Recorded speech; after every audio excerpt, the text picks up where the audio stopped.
믿기 힘든 일이 벌어졌습니다. 세계 최고의 AI 개발자가 한국에서 예상치 못한 사실을 발견했습니다. 그가 연구해온 이론이 송두리째 흔들리는 순간이었죠. 연구팀은 즉시 이 현상을 분석하기 시작했고 그 결과는 글로벌 AI 학계의 파장을 일으키고 있습니다. 도대체 그는 무엇을 본 걸까요? 그리고 이 발견이 왜 그토록 충격적이었을까요? 지금부터 그 진실을 공개합니다. 안녕하세요. 저는 애플 실리콘밸리 본사에서 AI 개발자로 일하고 있는 데이비드 밀러입니다. 여러분께 제가 겪은 믿기 힘든 이야기를 들려드리려고 해요. 이건 단순한 기술 이야기가 아니라 제 인생을 완전히 바꿔놓은 충격적인 발견에 관한 거예요. 그날은 평범한 월요일이었습니다. 애플 본사 회의실에서 전 세계 언어 번역 프로젝트 중간 점검 회의가 열렸어요. 우리 팀은 AI가 전 세계 언어를 정확하게 번역하는 시스템을 개발하고 있었죠. 영어, 중국어, 일본어, 프랑스어, 대부분의 언어는 순조롭게 진행되고 있었어요. 그런데 이상하게도 한글만 번역 정확도가 70%대에 머물러 있었습니다. 회의실에서 프로젝트 리더 마크가 화면을 가리키며 한글 번역 모듈에서 또 오류가 발생했다고 말했어요. 3개월째 진전이 없다는 얘기를 듣자마자 속으로 짜증이 나기 시작했습니다. 또 한글이라니 도대체 왜 이렇게 문제가 많은 건지 이해할 수 없었어요. 컴퓨터 화면에 띄워진 오류 코드를 보면서 깊은 한숨을 쉬었습니다. 아마도 한글이 단순하고 비효율적인 문자 체계라서 그런 거라고 생각했어요. 다른 언어들은 다 잘 작동하는데 한글만 이렇게 문제가 많다는 건 분명히 한글 자체에 문제가 있다는 게 당연해 보였습니다. 회의실에 있던 대부분의 동료들도 동의했어요. 솔직히 회의실에 있는 누구도 한글에 대해 깊이 알지 못했으니까요. 그저 문제가 있는 언어라는 인식만 있었습니다. 그런데 갑자기 AI 분석팀의 제니퍼가 다른 의견을 냈어요. 이건 단순한 오류가 아니고 한글은 기존 AI 알고리즘과 다르게 작동한다는 거였죠. 우리가 한글의 구조를 제대로 이해하지 못하고 있는 게 아니냐는 거예요. 속으로 또 제니퍼의 이상한 이론이군 하고 생각했어요. 그녀는 항상 남들과 다른 생각을 하는 것으로 유명했거든요. 정말 불필요한 시간 낭비처럼 느껴졌습니다. 한글이 무슨 특별한 게 있겠어요? 우리가 다루는 언어 중에서 가장 문제가 많은 언어였고 디지털 시대에 적합하지 않은 문자라고 생각했습니다. 제 생각에 대부분의 동료들도 동의하는 눈치였어요. 하지만 제니퍼는 물러서지 않았어요. 제가 한글에 대해 얼마나 아는지 물었죠. 한글은 단일 문자가 아니라 초성, 중성, 종성의 조합으로 이루어진 독특한 문자 체계라면서 어쩌면 우리 AI가 그 구조를 제대로 인식하지 못하는 거라고 했어요. 짜증이 나서 컴퓨터 키보드를 3개 두드렸습니다. 지금 우리는 전 세계 언어를 위한 AI 번역 시스템을 개발하고 있는데 한글 때문에 전체 일정이 지연되고 있다고 화를 냈어요. 그냥 한글이 현대 기술과 맞지 않는다고 생각했습니다. 회의실이 잠시 조용해졌을 때 브라이언 팀장이 저더러 한국에 가서 현지 연구팀과 함께 이 문제를 해결했으면 좋겠다고 했어요. 그 말을 듣는 순간 머릿속이 하얘졌습니다. 제가 한국에 가야 한다니 믿을 수 없었어요. 전 세계 어디든 갈 수 있는데 하필 한국이라니 심장이 빠르게 뛰기 시작했습니다. 다른 방법은 없는지, 원격으로 해결할 수는 없는지 물었지만 소용없었어요. 브라이언은 단호했습니다. 이건 중요한 프로젝트고 우리의 전체 AI 번역 시스템이 걸려 있으니 한국 연구소와 직접 협력해서 이 문제를 해결해야 한다고 했어요. 회의가 끝나고 사무실로 돌아오는 길 마음은 무거웠습니다. 창밖으로 보이는 실리콘밸리의 풍경이 갑자기 너무 그리워질 것 같았어요. 컴퓨터 앞에 앉아 한국에 대해 검색해보기 시작했습니다. 솔직히 한국에 대해 아는 건 거의 없었어요. 그저 북한과 대치 중인 작은 아시아 국가, 삼성과 현대의 나라, 그리고 K-팝 정도. 다음 날 마지못해 한국행 비행기에 올랐습니다. 12시간의 긴 비행 동안 노트북으로 한글에 대한 기본 정보를 찾아봤어요. 세종대왕이라는 사람이 만든 문자라고 하더군요. 그렇다고 해서 특별할 것 같진 않았습니다. 비행기 창문 너머로 구름을 바라보며 생각했어요. 이번 출장 빨리 끝내고 돌아가야겠다 싶었어요. 한글 같은 게 뭐가 그리 중요하다고. 2주 일정으로 떠난 한국행. 그때는 몰랐습니다. 이 여정이 제 인생을 완전히 바꿔놓을 거라는 사실을요. 그리고 제가 알던 세계에 대한 모든 인식이 완전히 뒤집힐 거라는 것도요. 한국에 도착한 첫날 인천국제공항에 발을 내딛는 순간부터 충격의 연속이었어요. 미국에서 봤던 한국의 이미지와는 완전히 달랐거든요. 우선 공항이 너무 깨끗하고 현대적이었습니다. 자동화된 입국 시스템은 미국의 것보다 훨씬 빠르고 효율적이었어요. 얼굴 인식 기술로 여권 확인이 순식간에 끝났죠. 이게 진짜 한국이라고 머릿속으로 계속 의문이 들었습니다. 공항에서 나오자 저를 맞이한 건 한국 애플 연구소에서 파견된 직원이었어요. 영어를 유창하게 구사하는 그는 저를 호텔로 안내해 주었습니다. 호텔 로비에 들어서자 또 한 번 놀랐어요. 로비에는 AI 로봇이 안내를 담당하고 있었거든요. 그것도 영어, 중국어, 일본어, 스페인어 등 여러 언어로 응대가 가능한 최신형이었습니다. 미국에서도 볼 수 있는 기술이지만 이렇게 일상적으로 활용되고 있다는 점이 신선했어요. 다음 날 아침, 한국 애플 연구소로 향했습니다. 지하철을 타고 가는데 또 한 번 놀랐어요. 완전 무인 자동화 시스템으로 운영되는 지하철이었거든요. 한 장의 카드로 버스, 지하철, 택시까지 모든 대중교통 요금을 결제할 수 있다는 것도 인상적이었습니다. 연구소에 도착하자 제 연구 파트너인 김준호 박사가 반갑게 맞아주었어요. 그는 서울대학교에서 AI와 언어학을 전공한 전문가였습니다. 첫 인상은 꽤 좋았어요. 영어도 유창했고 친절했거든요. 하지만 여전히 마음 한구석에는 어차피 2주 후면 돌아갈 거야 라는 생각뿐이었습니다. 연구실로 들어서자마자 김 박사가 한글 번역 알고리즘 문제에 대해 이야기를 꺼냈습니다. 그리고 이어서 놀라운 주장을 했어요. 한글은 AI 시대에 가장 적합한 문자이며 초성, 중성, 종성의 조합이 마치 디지털 코드처럼 체계적이라는 거였죠. 순간 웃음이 나왔어요. 한글이 디지털 코드라니 농담도 심하다 싶었습니다. 하지만 그의 표정은 진지했어요. 믿기 어렵겠지만 증명해 보이겠다며 실험실로 안내했습니다. 김 박사의 실험실은 최첨단 장비로 가득했어요. 벽면에는 한글의 구조를 설명하는 도표가 붙어 있었습니다. 그는 화면을 켜고 한글의 기본 원리에 대해 설명하기 시작했어요. 한글은 자음과 모음을 조합해 하나의 음절을 만든다고 했어요. 예를 들어 한이라는 글자는 히읗, 아, 니은의 조합이죠. 이런 구조는 컴퓨터의 이진법과 유사한 면이 있다고 합니다. 저는 반신반의했습니다. 하지만 김 박사가 보여준 다음 자료에 눈이 휘둥그레졌어요. 그는 세계 주요 언어들의 AI 학습 효율성을 비교한 그래프를 보여줬거든요. 영어, 중국어, 일본어 등은 학습 데이터의 양에 비례해 정확도가 올라갔지만 한글은 훨씬 적은 데이터로도 높은 정확도를 보였습니다. 이게 말이 되는지 의문스러웠지만 김 박사는 직접 실험해보자고 제안했어요. 우리는 같은 내용의 텍스트를 여러 언어로 AI에게 학습시키는 실험을 시작했어요. 영어는 단어별로 번역되다 보니 문맥에서 오류가 발생했고 일본어는 한자와 가나가 혼용되어 AI 학습 난이도가 높았습니다. 그런데 한글, 놀랍게도 한글은 문자의 블록 조합이 마치 디지털 코드처럼 인식되어 AI가 자연스럽게 학습할 수 있었어요. 믿을 수 없다는 생각이 들었습니다. 화면에 나타난 결과를 보며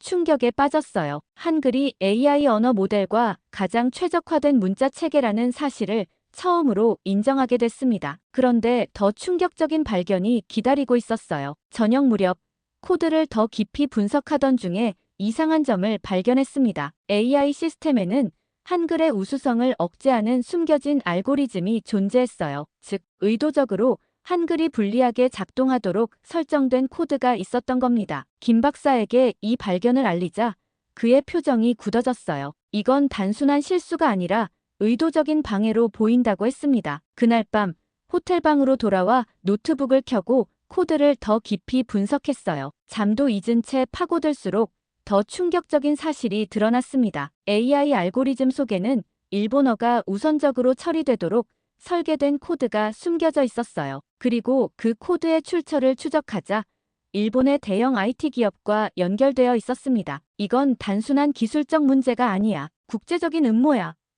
가슴이 쿵쾅거렸어요. 다음 날 아침 서둘러 연구소로 향했습니다. 김 박사에게 발견한 사실을 모두 털어놓았어요. 그의 표정이 점점 어두워졌습니다. 김 박사는 이것이 단순한 기술 경쟁이 아니라 역사적인 맥락이 있다고 설명했어요. 일제강점기 때 일본은 한글 사용을 금지했었고 한국의 정체성을 지우려 했다고 합니다. 이제는 기술적으로 한글의 성장을 방해하고 있는 거라고 했어요. 그 말을 듣는 순간 갑자기 모든 것이 선명해졌어요. 이건 단순한 AI 번역 문제가 아니라 문화적, 역사적, 기술적 경쟁의 일부였던 거죠. 한글이 AI 시대에 가장 적합한 문자 체계라는 사실이 알려지면 일본의 기술적 우위가 흔들릴 수 있다는 걱정 때문에 이런 방해 공작을 펼친 게 아닐까 싶었습니다. 그날 밤새 김 박사와 함께 AI 번역 시스템을 재설계했어요. 한글의 구조적 특성을 최대한 활용하도록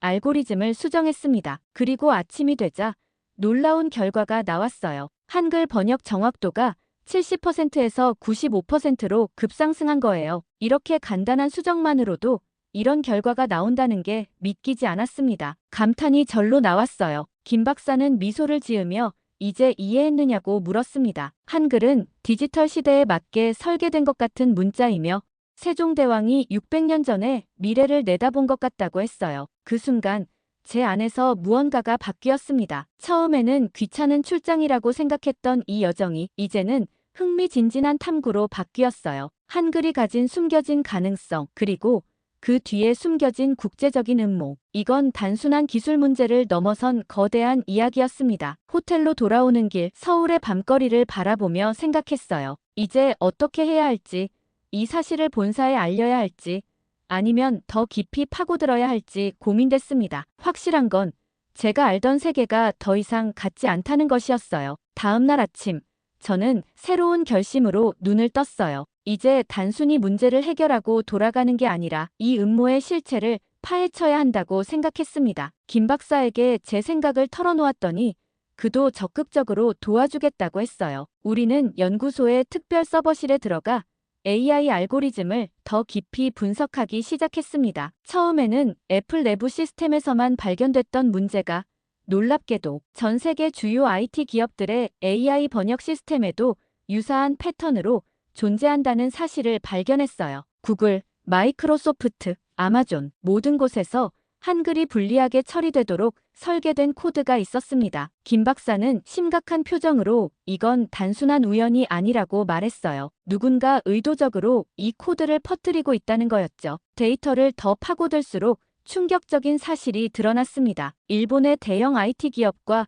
몇몇 글로벌 기업들 사이에 비밀 협약이 있었던 거예요. 그들은 한글의 AI 친화적 특성이 자신들의 기술적 우위를 위협할 수 있다고 판단하고 한글 처리를 의도적으로 방해하는 코드를 공유했던 겁니다. 증거를 확인하며 충격에 빠졌어요. 이건 단순한 기술 경쟁이 아니라 언어 패권을 둘러싼 음모였습니다. 김 박사는 고개를 끄덕이며 한글은 AI와 너무 잘 맞는다고 설명했어요. 세종대왕이 만든 한글은 논리적이고 체계적인 구조를 가지고 있어서 컴퓨터가 학습하기에 최적화되어 있다고 했습니다. 이걸 누군가 일부러 막고 있었던 거였어요. 우리는 계속해서 코드를 분석했어요. 그러던 중 더 놀라운 사실을 발견했습니다. 한글 억제 코드의 주석에 일본어로 프로젝트 사쿠라라는 이름이 적혀 있었어요. 이건 분명 조직적인 프로젝트였습니다. 김 박사에게 프로젝트 사쿠라가 무엇인지 물었더니 사쿠라는 벚꽃으로 일본의 상징이라고 했어요. 이름부터가 일본 주도의 프로젝트임을 암시한다고 했습니다. 저는 이 발견을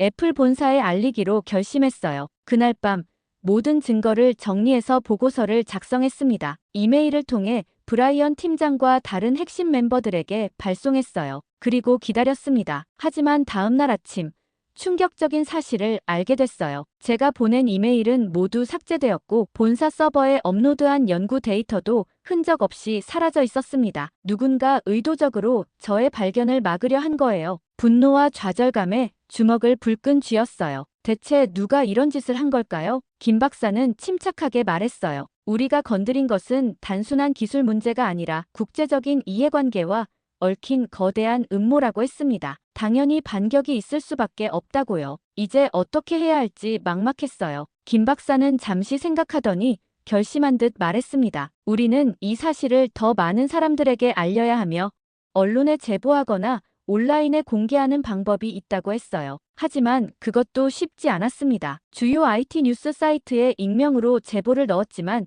어떤 응답도 없었어요. 누군가 이 뉴스가 퍼지는 것을 막고 있는 듯 했습니다. 며칠 동안 고민하던 중 저는 하나의 아이디어를 떠올렸어요. 독립적인 데이터 서버에 숨겨진 백업 데이터를 복구하고 직접 유튜브 라이브 방송을 통해 진실을 폭로하는 것이었습니다. 김 박사는 걱정스럽게 말했어요. 위험할 수 있지만 이대로 묻히게 할 수는 없다고요. 우리는 비밀리에 계획을 세웠습니다. 서울의 한 카페에서 만나 유튜브 라이브 방송을 준비했어요. 김 박사는 자신의 개인 서버에 백업해둔 데이터를 가져왔고 저는 증거 자료들을 정리했습니다. 그리고 방송 하루 전날 밤 저는 전 세계 IT 전문가들과 언론인들에게 방송 링크를 보냈어요. 방송 당일 카페 안쪽 조용한 방에서 라이브를 시작했습니다. 처음에는 접속자가 몇 명 없었지만 점점 늘어나기 시작했어요. 10명, 100명, 500명, 그리고 얼마 지나지 않아 10,000명이 넘는 사람들이 시청하고 있었습니다. 라이브 방송에서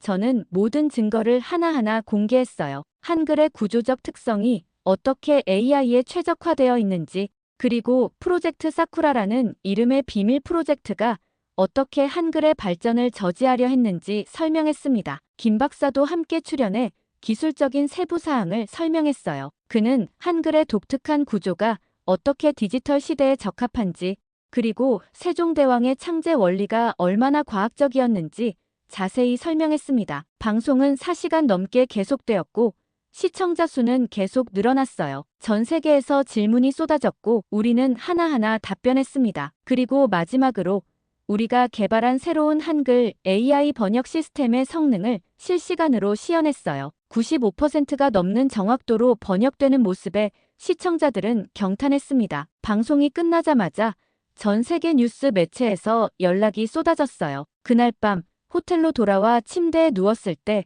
전화가 울렸습니다. 브라이언 팀장이었어요. 데이비드, 본사가 난리야. 내가 한 일이. 글쎄, 많은 사람들이 화가 났어. 하지만 더 많은 사람들이 내 용기에 감동했어. 우리 회사도 이 문제를 철저히 조사하기로 했어. 그의 말에 안도감이 밀려왔어요. 적어도 회사에서는 저를 이해하고 있었습니다. 다음 날 아침, 더 놀라운 소식이 들려왔어요. 일본의 대형 IT 기업 임원이 사임했고 여러 글로벌 기업들이 한글 AI 번역 시스템을 전면 재검토하겠다고 발표했습니다. 그리고 한국 정부는 한글과 AI의 관계를 연구하는 특별위원회를 설립한다고 밝혔어요. 김 박사는 흥분한 목소리로 전화했습니다. 밀러 박사님, 우리가 해냈어요. 이제 한글의 진정한 가치가 세상에 알려지게 될 거예요. 저는 창밖으로 보이는 서울의 아침 풍경을 바라보며 미소 지었어요. 2주 만에 돌아가려 했던 출장이 이제 새로운 여정의 시작점이 되었습니다. 한글과 AI의 관계, 그리고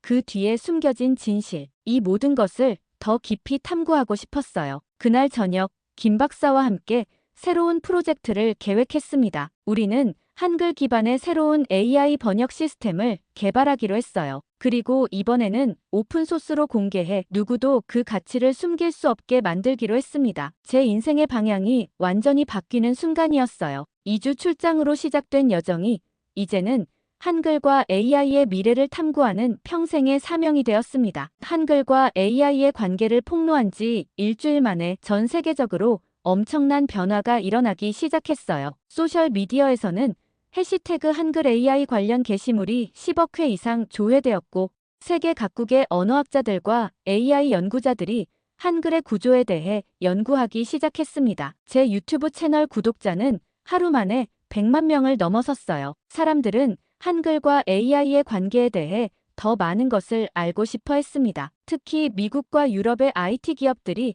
크게 관심을 보였어요. 한글 기반 AI 시스템이 얼마나 효율적인지 직접 확인하고 싶어 했거든요. 애플 본사에서는 긴급 이사회가 열렸다는 소식이 들려왔습니다. 처음에는 제가 회사 기밀을 누설했다는 이유로 법적 조치를 취하려 했지만 대중의 지지가 너무 강해 결국 저를 지원하기로 결정했다고 해요. 브라이언 팀장이 직접 전화해서 알려주었죠. 데이비드, 축하해. 회사가 너의 연구를 공식적으로 지원하기로 했어. 새로운 한글 AI 연구부서를 설립할 예정이야. 내가 책임자가 되었으면 해. 깜짝 놀랐어요. 제가 공개적으로 회사의 문제점을 폭로했는데도 오히려 새로운 부서의 책임자가 되다니. 세상이 정말 빠르게 변하고 있다는 걸 실감했습니다. 김 박사와 함께 새로운 연구 계획을 세우기 시작했어요. 우리의 목표는 한글의 구조적 특성을 최대한 활용한 AI 시스템을 개발하는 것이었습니다. 그리고 그 과정에서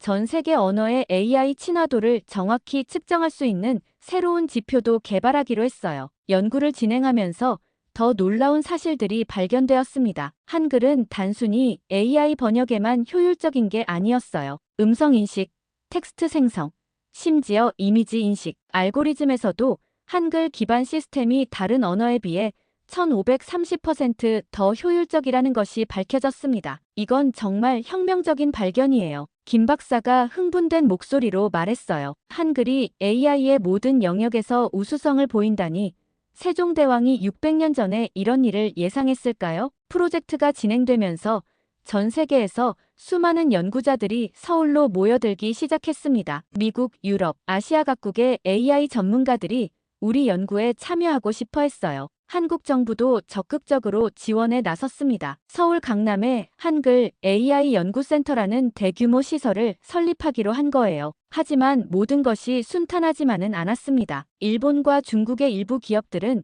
여전히 우리의 발견을 무시하거나 폄하하려 했어요. 그들은 자체적인 연구 결과를 발표하면서 한글의 우수성이 과장되었다고 주장했습니다. 특히 일본의 대형 IT 기업 테크노 사쿠라의 CEO 하시모토 켄지는 공개적으로 우리 연구를 비난했어요. 밀러 박사의 주장은 과학적 근거가 부족하며 한국의 국수주의적 선전에 불과하다라고 말이죠. 이런 비난에 대응하기 위해 우리는 더 철저한 실험을 계획했습니다. 전 세계 20개 언어를 대상으로 동일한 조건에서 AI 학습 효율성을 비교하는 대규모 프로젝트를 시작했어요.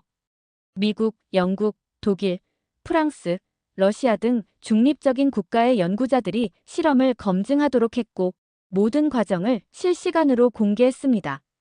2주간의 실험 끝에 결과가 나왔어요. 한글은 모든 언어 중에서 AI 학습 효율성이 가장 높았습니다. 특히 복잡한 개념을 학습할 때 한글 기반 AI는 다른 언어에 비해 평균 40% 빠르게 학습했어요. 이 결과는 네이처와 사이언스 같은 세계적인 학술지에 동시에 게재되었습니다. 하시모토 CEO를 비롯한 비판자들은 침묵할 수밖에 없었어요. 과학적 증거 앞에서는 더 이상 반박할 수 없었으니까요. 오히려 테크노 사쿠라를 포함한 여러 일본 기업들이 우리와의 협력을 제안하기 시작했습니다. 가장 놀라운 일은 그 후에 일어났어요. 테크노 사쿠라의 내부 고발자가 나타난 거예요. 회사의 전 연구원인 타나카 히로시는 프로젝트 사쿠라의 모든 내부 문서를 공개했습니다. 그 문서에는 한글의 AI 친화성을 억압하기 위해 10년 동안 진행된 비밀 프로젝트의 모든 세부 사항이 담겨 있었어요.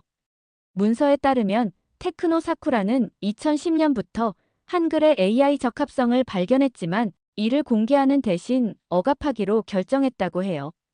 그들은 한글이 AI에 적합하다는 사실이 알려지면 한국이 AI 산업에서 주도권을 잡을 수 있다고 우려했던 겁니다. 타나카의 폭로는 전 세계 언론의 헤드라인을 장식했어요. CNN, BBC, 알자지라 등 주요 방송사들이 이 이야기를 대대적으로 보도했고 테크노 사쿠라의 주가는 하루 만에 30% 폭락했습니다. 하시모토 CEO는 결국 사임했고 테크노 사쿠라는 공식 사과문을 발표했어요.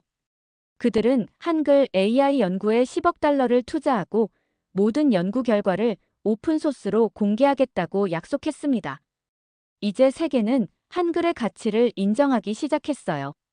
미국, 영국, 프랑스 등 여러 나라에서 한글을 제2외국어로 배우는 사람들이 급증했습니다. 특히 AI 분야를 공부하는 학생들 사이에서 한글 학습이 필수 과목이 되었어요. 제게도 큰 변화가 있었습니다. 애플은 서울에 애플 한글 AI 연구소를 설립하고 저를 연구소장으로 임명했어요. 연구소에는 전 세계에서 모인 100명의 최고 연구자들이 함께 일하게 되었습니다. 김 박사는 한국 정부의 요청으로 세종 AI 센터의 수장이 되었어요. 우리는 서로 다른 조직에서 일하게 되었지만 여전히 긴밀하게 협력했습니다. 함께 한글의 AI 친화성을 더 깊이 연구하고 그 원리를 다른 문자 체계에도 적용할 수 있는 방법을 모색했어요. 연구가 깊어질수록 한글의 창제 원리가 얼마나 과학적이고 체계적인지 더욱 분명해졌습니다.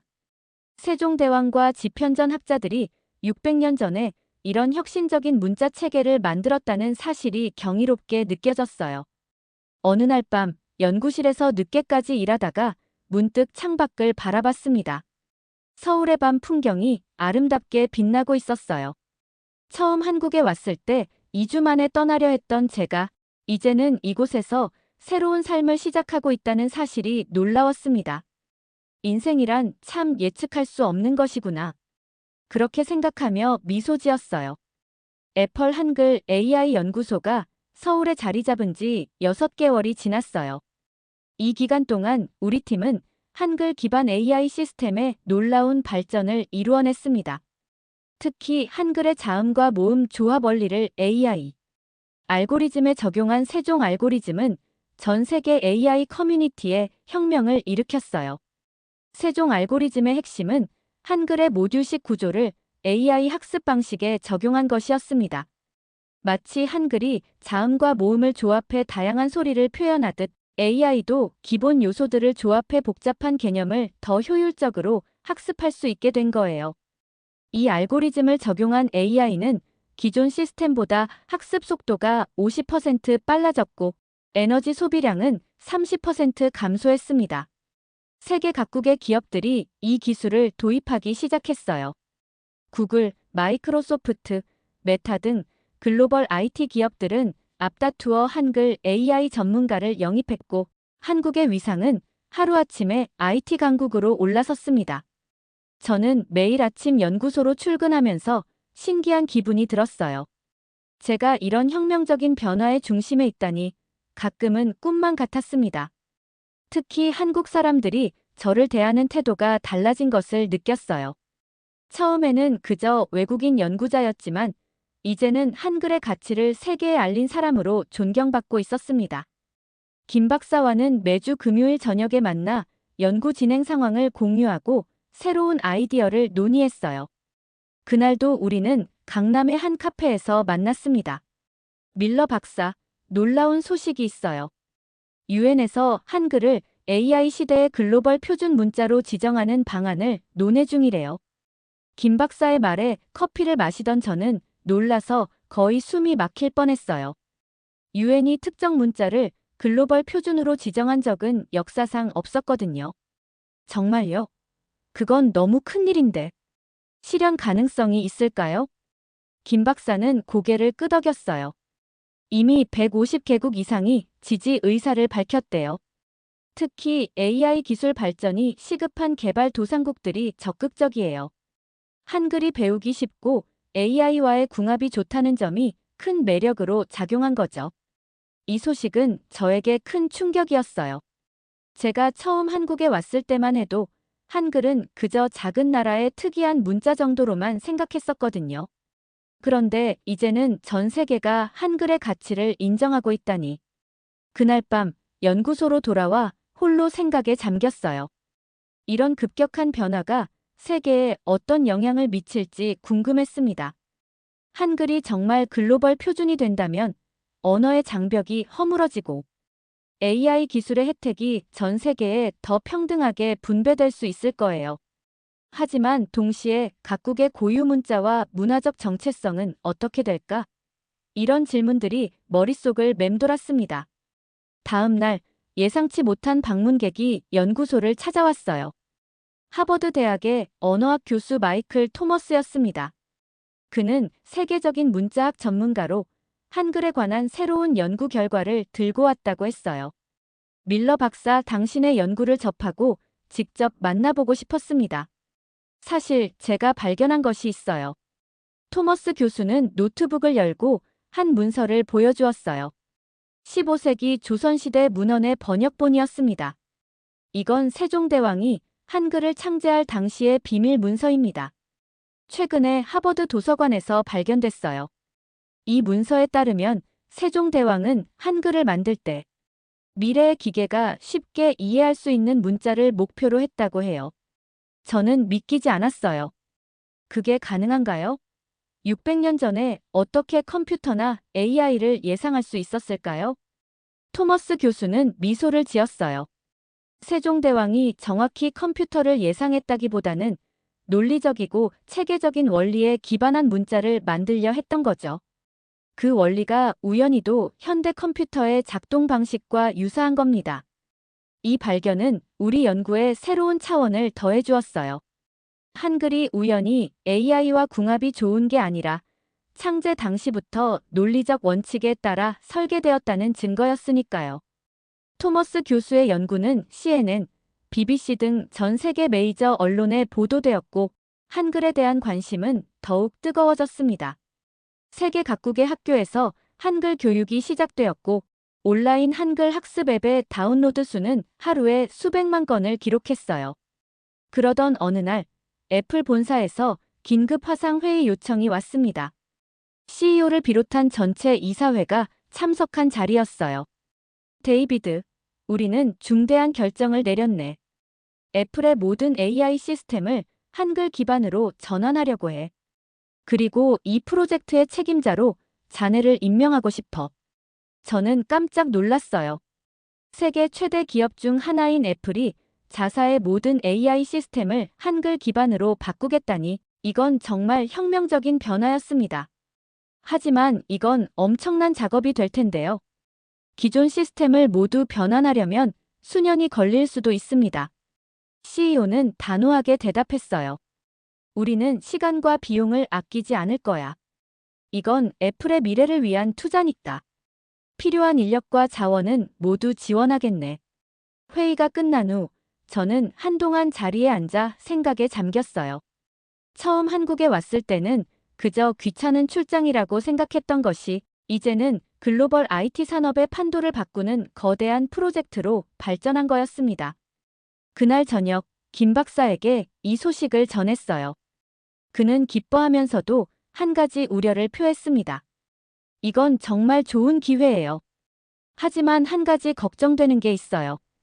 한글이 너무 상업화되거나 원래의 가치가 훼손되지 않을까 싶어요. 김 박사의 말에 공감했어요. 한글은 단순한 기술적 도구가 아니라 한국가의 문화적 정체성을 담고 있는 소중한 유산이니까요. 우리는 한글의 본질적 가치를 지키면서도 기술적 혁신을 이루는 방법에 대해 오랫동안 이야기를 나눴습니다. 다음 주 저는 한글과 AI에 관한 국제 컨퍼런스에서 기조연설을 하게 되었어요. 서울 코엑스에서 열린 이 행사에는 전 세계 5,000명 이상의 AI 연구자와 언어학자들이 참석했습니다. 연단에 올라 청중을 바라보니 2년 전만 해도 상상도 할 수 없었던 장면이었어요. 제가 한글의 가치를 세계에 알리는 주요 인물이 되다니. 저는 오늘 여러분께 단순한 기술 혁신 이상의 이야기를 하고 싶습니다. 한글은 단지 AI의 효율적인 문자 체계가 아니라 인류의 지식과 지혜를 더 넓게 공유할 수 있는 다리가 될 것입니다. 세종대왕이 한글을 창제한 이유도 바로 그것이었습니다. 모든 사람이 쉽게 배우고 사용할 수 있는 문자를 통해 지식의 민주화를 이루려 했던 거죠. 연설을 마치자 객석에서는 기립박수가 터져 나왔어요. 그 순간 제 눈에 눈물이 고였습니다.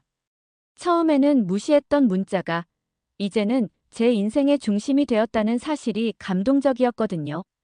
컨퍼런스가 끝난 후 서울 남산타워 전망대에 올라 도시 전체를 내려다봤어요. 빛나는 도시의 불빛들 사이로 한글 간판들이 반짝이고 있었습니다. 그 모습이 너무 아름다워서 한동안 넋을 잃고 바라봤어요. 이제 한국은 내 두 번째 고향이 되었구나. 그렇게 생각하며 미소 지었습니다. 한글 기반 AI 시스템이 전 세계로 확산된 지 1년이 지났어요. 이 기간 동안 전 세계 AI 산업에는 말 그대로 혁명이 일어났습니다. 한글의 논리적 구조를 AI 알고리즘에 적용한 결과 자율주행 차량의 사고율이 90% 감소했고 의료 AI의 진단 정확도는 99%에 이르렀어요. 기계 번역은 거의 완벽해졌고 AI 비서는 마치 실제 인간과 대화하는 것처럼 자연스러워졌습니다. 서울은 이제 실리콘밸리를 제치고 세계 AI 산업의 중심지가 되었어요. 전 세계 유수의 기업들이 서울에 지사를 설립했고 한국의 벤처 기업들은 글로벌 시장에서 주목받기 시작했습니다. 특히 한글 AI 교육 분야는 폭발적으로 성장했어요. 전 세계 수백만 명의 학생들이 한글을 배우기 위해 한국어 학습 앱을 다운로드했고 한국 문화에 대한 관심도 크게 높아졌습니다.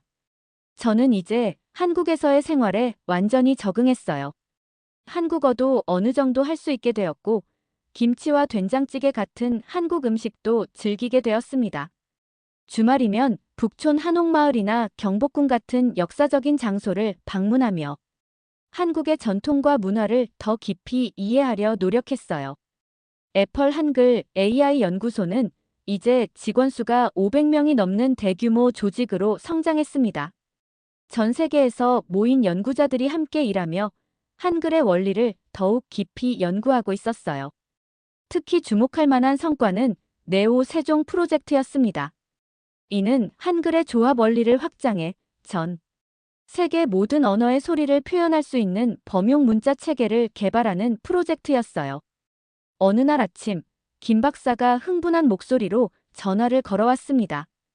UN 총회에서 한글을 AI 시대의 글로벌 표준 문자로 공식 지정하는 결의안이 통과되었다는 소식이었어요.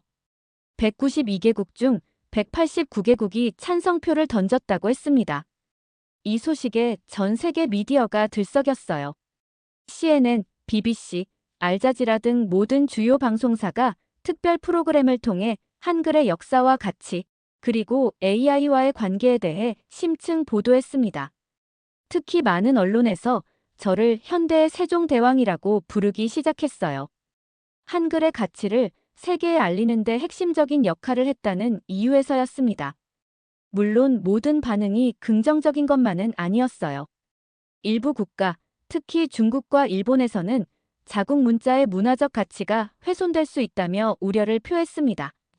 또한 글로벌 표준화가 문화적 다양성을 해칠 수 있다는 비판도 있었어요. 이런 우려를 해소하기 위해 저는 국제언어학회와 협력하여 문화적 다양성 보존 이니셔티브를 시작했습니다. 한글을 기술적 표준으로 사용하되 각국의 고유 문자와 문화적 가치는 적극적으로 보존하고 발전시키는 프로그램이었어요. 이 이니셔티브에는 각국의 전통 문자를 디지털화하고 보존하는 프로젝트도 포함되어 있었습니다.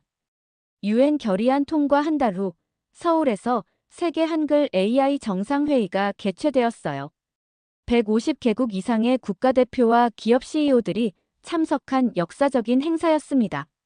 저는 이 행사의 주요 연사로 초청받았어요. 개회식에서 한국 대통령은 감동적인 연설을 했습니다. 세종대왕이 600년 전에 심은 씨앗이 오늘날 전 세계를 연결하는 거대한 나무로 자라났습니다. 한글은 이제 단순한 한국의 문자가 아니라 인류 지식의 새로운 전달자가 되었습니다. 제 차례가 되어 연단에 올랐을 때 객석에는 미국, 유럽, 아시아, 아프리카 등 전 세계에서 온 사람들로 가득 차 있었어요. 그들의 기대에 찬 눈빛을 보며 제가 얼마나 긴 여정을 거쳐왔는지 새삼 실감했습니다. 2년 전, 저는 한글을 단순히 문제가 많은 언어라고 생각했습니다. 그런 제가 오늘 이 자리에서 한글의 가치를 이야기하고 있다니 인생이란 정말 예측할 수 없는 것 같습니다. 객석에서는 웃음이 터져 나왔어요. 하지만 오늘 저는 단순히 한글의 기술적 우수성만을 이야기하고 싶지 않습니다. 더 중요한 것은 한글이 담고 있는 철학적 가치입니다. 세종대왕이 한글을 만든 이유는 무엇이었을까요? 그것은 바로 모든 사람이 쉽게 배우고 사용할 수 있는 문자를 통해 지식의 민주화를 이루려는 것이었습니다. 잠시 말을 멈추고 객석을 둘러봤어요. 많은 사람들이 고개를 끄덕이고 있었습니다. 오늘날 AI 시대에도 이 가치는 여전히 중요합니다. 기술은 특권층만의 것이 아니라 모든 사람이 평등하게 접근하고 혜택을 받을 수 있어야 합니다. 한글 기반 AI 시스템이 전 세계로 확산되면서 우리는 이 철학적 가치를 실현하는 첫 걸음을 내딛고 있습니다. 연설을 마치자 객석에서는 뜨거운 박수가 터져 나왔어요. 많은 사람들이 자리에서 일어나 기립박수를 쳤습니다. 그 순간 제 눈에서는 눈물이 흘러내렸어요. 이건 단순한 기술적 성취를 넘어선 인류의 지식과 소통 방식을 바꾸는 역사적인 순간이었으니까요. 정상회의가 끝난 후 김 박사와 함께 경복궁 근처의 조용한 찻집에서 차를 마셨어요. 창밖으로는 가을 단풍이 아름답게 물들어 있었습니다.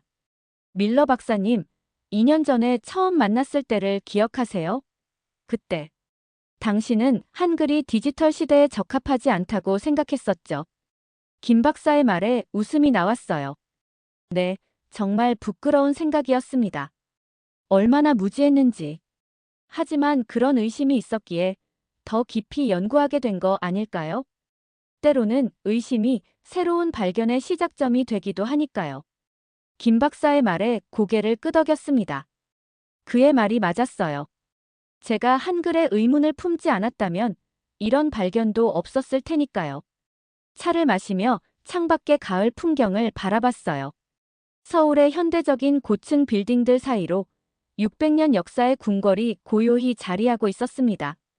그 모습이 마치 한글과 AI의 만남처럼 느껴졌어요. 오래된 지혜와 현대기술의 아름다운 조화. 앞으로 어떤 계획이세요? 김 박사가 물었어요. 잠시 생각에 잠겼다가 대답했습니다. 네오 세종 프로젝트를 완성하고 싶어요. 한글의 원리를 모든 언어에 적용할 수 있는 범용 문자 체계를 만드는 거죠. 그리고 한국어도 더 열심히 배워야겠어요. 이제 이곳이 제 집이니까요. 김 박사는 미소를 지었어요. 당신은 이미 한국인이나 다름없어요. 밀러 박사님. 아니, 이제 한국식 이름이 필요할 것 같은데요. 어떤 게 좋을까요? 우리는 한국 이름에 대해 즐겁게 이야기를 나눴어요. 결국 김대위라는 이름으로 정했습니다. 위대한 일을 이룬 사람이라는 의미라고 했어요. 차를 다 마시고 나오면서 문득 하늘을 올려다봤습니다. 저녁 노을이 아름답게 물들어 있었어요. 그 순간 제 마음속에 깊은 감사함이 차올랐습니다. 한글이라는 놀라운 문자를 만든 세종대왕에 대한 감사, 그리고 저에게 한글의 가치를 알게 해준 김 박사에 대한 감사. 이제 저는 한글과 AI의 만남이 가져올 더 넓은 가능성을 탐구하는 여정을 계속할 것입니다. 그리고 언젠가 아주 먼 미래에 사람들은 21세기 초반에 일어난 한글, AI 혁명을 인류 역사의 중요한 전환점으로 기억하게 될 거예요. 그때 제 이름이 기억될지는 중요하지 않습니다. 중요한 건 한글의 가치가 세계에 알려지고 더 많은 사람들이 지식과 정보에 평등하게 접근할 수 있게 되었다는 사실이니까요. 그날 밤 서울의 아파트로 돌아가는 길에 내린 첫눈을 바라보며 생각했어요. 인생은 정말 예측할 수 없어. 하지만 그렇기에 더욱 아름답고 의미 있는 여정이 될 수 있는 것 같아. 오늘의 사연 어떠셨나요? 오늘도 끝까지 함께 해주신 여러분께 진심으로 감사드리며 다음 영상도 재밌고 유익한 사연으로 돌아올 것을 약속드립니다. 여러분들의 구독과 좋아요, 알림 설정은 영상 제작에 큰 힘이 됩니다. 감동 모드였습니다.